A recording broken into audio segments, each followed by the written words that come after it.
The Avengers vs. the Peter Factor by midnightwolf2192, my personal redo. Chapter 18, Shuri.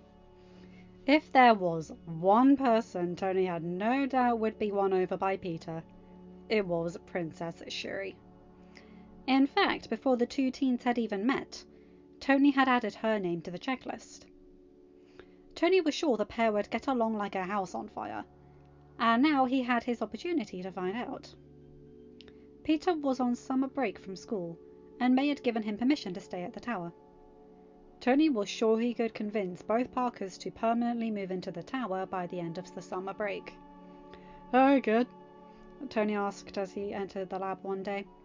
Peter was working on something at the holo table, while BB-8 rolled around his legs. The teen looked up with a smile that, not for the first time, melted Tony's heart. "You better go upstairs and pack a bag." "Mr. Stark, have I done something wrong?" Tony dropped his tablet at the tone Peter took on. The teen's face had fallen, and Tony's heart broke as tears welled in his kid's eyes. He walked over and scooped the kid into a hug. "No, bud. God, no." Tony reassured quickly, smoothing down Peter's hair. God, the kid's guilt complex and abandonment issues were deeply rooted. "You could never do anything wrong. I just meant you and I going on an adventure, so you should probably pack a bag." "Oh," Peter said softly. As Tony looked down, he could see Peter was blushing a bright red. "Sorry, didn't mean to overreact." "Don't worry about it, Bambino," Tony replied softly. "I'd never kick you out of here. Now, go pack a bag. We will probably be gone a week. Maybe two." As Peter rushed out of the lab, tears gone, Tony finally realized what he had called the teen. It had just felt natural to do it. He made a note to not comment on it, but that didn't mean he was going to stop. Tony ordered Friday to power everything down before taking the elevator to the penthouse. He could hear Peter rummaging around in his things, and Tony smiled as he walked past the room. He entered his own bedroom and smiled at Pepper. "Hello, love," Tony said before pulling her into his arms and kissing her firmly. "Hello, what's got you so happy?" Pepper asked with a fond smile. Tony just shrugged, but Pepper knew better. After seeing how Tony reacted to Peter, Pepper had conspired with Friday to record special moments between the two. Friday had shown Pepper Tony and Peter's interaction a few minutes before, and it made Pepper's heart sing. "Just life," Tony replied vaguely. "How's the packing going?" "Nearly done. I've even been nice enough to pack your things too," Pepper said, and Tony laughed. "Is Peter packing?" "Mm-hmm." "Poor kid. Initially thought I was chucking him out," Tony said, and Pepper could hear the remorse in his tone. "That kid. Seriously." Pepper nodded in understanding and kissed Tony on the cheek. While Tony started checking his bags, Pepper walked down to Peter's room. The boy was standing in front of his wardrobe with his arms crossed and a confused look on his face. "Hey, Pete," Pepper said, and Pepper turned with a smile. "You alright?" "Yeah. Mr. Stark didn't tell me where we were going, so I'm not sure what to pack," Peter admitted, and Pepper cooed internally, the blush that crossed his cheeks. "Where are we going?" "Wakanda," Pepper explained, and Peter's eyes went wide. "Tony and I are planning on discussing a deal with the Wakandan Council for access to some vibranium in exchange for assistance in setting up their international outreach programs. T'Challa has mostly agreed. We just need the rest of the Council's permission. Would you like some help packing?" Peter nodded in gratitude, and Pepper sat about helping the teen. It only took 15 minutes for Peter's bag to be packed. He slid the zipper shut before turning to Pepper. Pepper thought he was going to say something. Instead, the boy wrapped his arms around her. "Thank you," Peter whispered as he nuzzled into Pepper. Pepper leant down and kissed his head, tightening her grip on him as she did so. A noise caught her attention, and when she looked up, Tony was not so subtly sliding his phone back into his pocket. "Can anyone join in this hug, or is it invitation only?" Tony teased as he walked into the room. Peter nodded against Pepper's chest, and Pepper held out a hand to her fiancé. Tony joined the hug, kissing Pepper gently on the lips as he tightened his arms around both Peter and Pepper. After a minute, he sighed. "All right, as wonderful as this is, the jet is waiting for us. Happy is downstairs waiting for us." "I've never been on a plane," Peter commented as the group broke apart and he grabbed his bag. "I mean, the Quinjet doesn't really count if I'm unconscious." Sure it doesn't, Bambino," Tony teased as he took Pepper's hand and they followed Peter out of his room. Tony only dropped Pepper's hand so he could grab their suitcase from the hallway. The trio walked to the elevator and climbed in. The elevator stopped on Bucky and Steve's floor, and Bucky climbed in, bag in hand. "You didn't tell me Bucky was coming too!" Peter cried excitedly, pressing himself to the ex-soldier's side. Bucky wrapped his arm around Peter's shoulders and squeezed him gently. Knew I forgot something," Tony teased in reply. "Sherry invited me back to see the upgrades you made to my arm. Plus I have my babies to check on," Bucky added, to which Peter raised an eyebrow. Bucky actually blushed as he answered the unspoken question. "My goats. When the pardons came through, Shuri and T'Challa organised for a farmer to take care of them for me." "OMG!" Peter cried excitedly. He started bouncing around beside Bucky. "Can I meet your goats? Will they climb on me? Wait, will they like me?" "Pete, everyone likes you," Tony butted in as the elevator stopped at the underground parking lot. Happy was standing beside the limo with the trunk open. He smiled quickly at Peter before it dropped off when Tony smirked. "Not everyone," Peter commented as Happy piled the bags into the car. Pepper and Peter climbed in first, followed by a now scowling Tony and Bucky. "Who? Give me names," Tony ordered, Bucky nodding in agreement. Peter just rolled his eyes at the men. "No one in particular." Peter was lying, but all three adults knew that they wouldn't get an answer out of him if he didn't want to give it. "Now smile! I've got to send photos to Aunt May." The drive to the private airstrip was filled with laughter as Peter took photo after photo. Some were selfies of him with one or all of the others, while others were candid shots taken mid-conversation. When the group arrived at the private airstrip, Happy handed their bags off to the staff while Peter and the adults clambered out of the car. "Be good, kid, and have fun," Happy ordered as Peter stared at the plane in wonder. Peter nodded and hugged the man tightly before quickly dashing after Pepper. He climbed aboard the plane and he rapidly tried to take everything in. "Sit anywhere, Pete," Pepper said fondly. Peter scrambled into a seat by a window, and Pepper quickly snapped a photo of his grin. Tony and Bucky climbed aboard after farewelling Happy, and once all the checks were done, the pilot began takeoff procedures. "Get comfy, Pete. The flight should take about 11 hours." The plane was soon taking off, and Peter couldn't help but feel slightly apprehensive. Tony noticed Peter's clenched hands and teeth, and quickly slid his hand over Peter's. "It's all right," Tony murmured to the boy.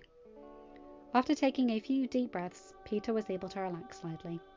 He threaded his fingers through Tony's and allowed his senses to stretch slightly, so he could fully immerse himself in Tony's steady breathing and heartbeat. Soon enough, Peter managed to drift off to sleep. He woke to Pepper shaking him gently. He smiled sleepily up at the woman, and she leant forward to kiss his head. "Morning, honey," Pepper murmured. "We are just about to land in Wakanda." That woke Peter right up. He threw himself out the window and grinned.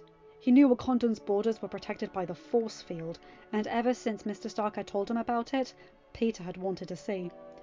"Pete, it'll look much cooler from the cockpit." Tony's voice was fond, and Peter looked up at him. Tony was standing by the door leading to the cockpit and beckoned him to come closer. Jumping to his feet, Peter joined his mentor. The pilot nodded at both Tony and Peter as they entered, and Peter watched in awe as they were granted permission into Wakandan airspace. "Holy Star Wars," Peter whispered as the technologically advanced country was revealed. The capital was in the distance, highlighted by the morning sun. Tony snorted at Peter's words, but he too was amazed. He had only been to Wakanda once or twice before, and each time he had forgotten to take in the view. Now, though, he was wrapped up in Peter's excitement. The plane was soon landing just outside the palace, and Tony could see T'Challa, Ramonda, and Princess Shuri, as well as the Dora Milaje waiting for them. Come on, Bambino. We can't keep royalty waiting, Tony said. He expected Peter to follow him, but when he didn't, Tony turned around with a raised eyebrow. You coming under, Roos? I don't look dressed up enough to meet royalty, Peter said, looking down at his jeans, t-shirt, and Converse shoes. Maybe I should wait on the plane until later. You look fine, Bambino. Jeez, this kid was making Tony soft. Don't stress. They, like everyone else you meet, will love you. Peter hesitantly followed Tony to the cabin, where Bucky and Pepper were waiting. The plane door was open and Peter must have looked terrified, because Pepper walked over and hugged him. You'll be fine, she said comfortingly. Tony and Bucky left the plane first, and Pepper handed Peter a bottle of water. After he had taken a few sips, he looked up at the woman. Let's go.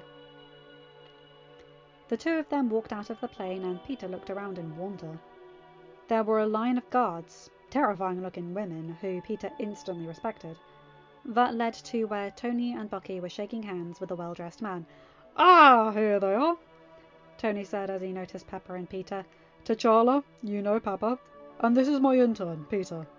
Peter, this is King T'Challa. Do I bow? Peter whispered to Pepper, who laughed softly. T'Challa smiled, obviously having heard what Peter had said. He approached the teenager and extended his hands. Welcome to Wakanda, T'Challa said to both Pepper and Peter, before focusing his attention on Peter. Do not worry about bowing. We don't do that here. I hope you enjoy your stay with us. Thank you for having me. What I have seen already is amazing, Peter said, and T'Challa nodded approvingly with a smile. I am glad, he said, before turning to the two women with him. Peter, Papa, may I introduce you to my mother, Ramonda, and my sister, Shuri. The older woman approached, and Peter respectfully bowed his head. Pepper did the same before taking Ramonda's outstretched hands. Welcome to Wakanda. Ramonda's voice was warm and welcoming, and Peter looked up into her smiling face. It is always a pleasure to welcome visitors to Wakanda. I sincerely hope you enjoy your stay here. If you have need of anything, do not hesitate to ask. Thank you, ma'am, Peter said respectfully, and Ramonda's smile widened. Before she could continue, Shuri stepped up to them, a mischievous grin on her face. Hey, bro, she said, and Peter raised an eyebrow at her tone and the gleam in her eyes. Can I get a sip of that water? Oh, Peter definitely knew how to respond to this. It's not water, he replied. Pepper looked at him in confusion, but Shuri's grin widened.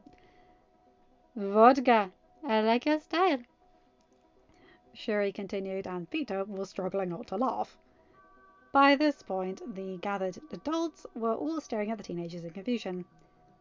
It's vinegar, Peter said with a deadpan expression. What? Shuri asked, barely holding in giggles, knowing what was to come.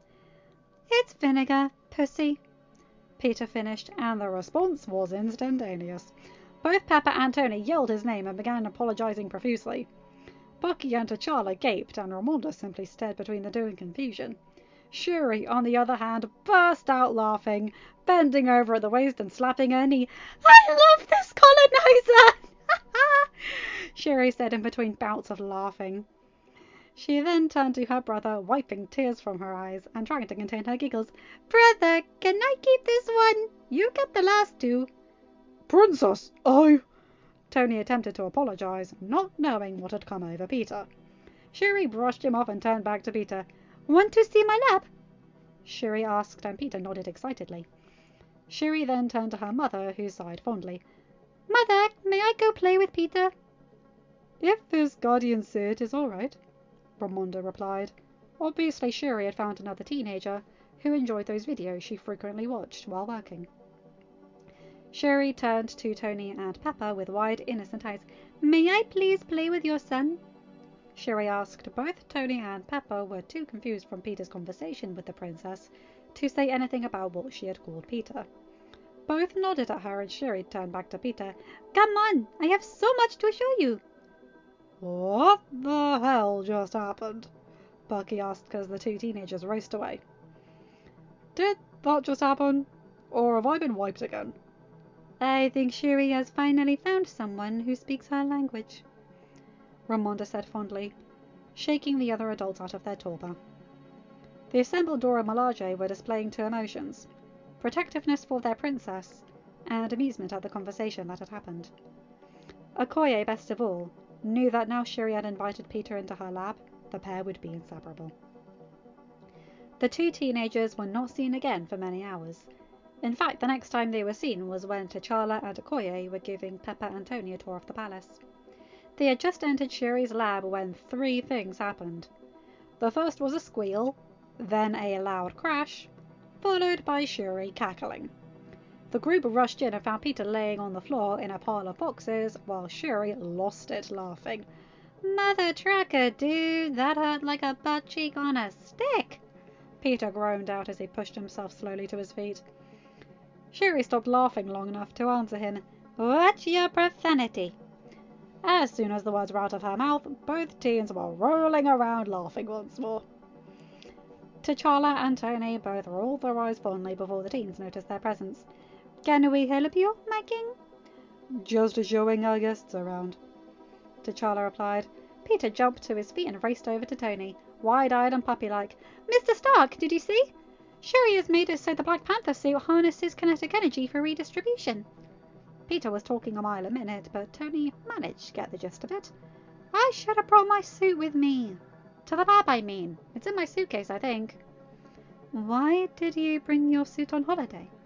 Pepper asked, even as Shuri's eyes widened in excitement. "Thought I could get some swinging in," Peter replied with a shrug. "When else am I going to get a chance to swing through the African jungle? You must let me play with your suit," Shuri butted in excitedly. "I have waited to get my hands on you, and did since I saw the first Spider-Man videos on YouTube." As Shuri and Peter chatted excitedly about the Spider-Man suit, Tony pulled his phone out and pressed a few buttons. He confirmed with Friday that yet another person had fallen to the Peter factor. Tony could only imagine the trouble the two of them could get up to, and he was glad that they were on his side. The Peter Factor 21, Avengers & Co. 0. End of chapter. Hi guys, hope you enjoyed that one. I've always really liked that chapter. Shuri and Peter, that's a duo that should have happened, and I stand by that. Honestly, it's just written so well. I love it. Anyway, you guys know the drill. Like, comment, and subscribe, and hit that bell to get notified whenever I upload a new video. Have a good day, night, or whatever time zone you're in. Bye, my guys, gals, and non-binary pals. I'll see you in another video. Take care.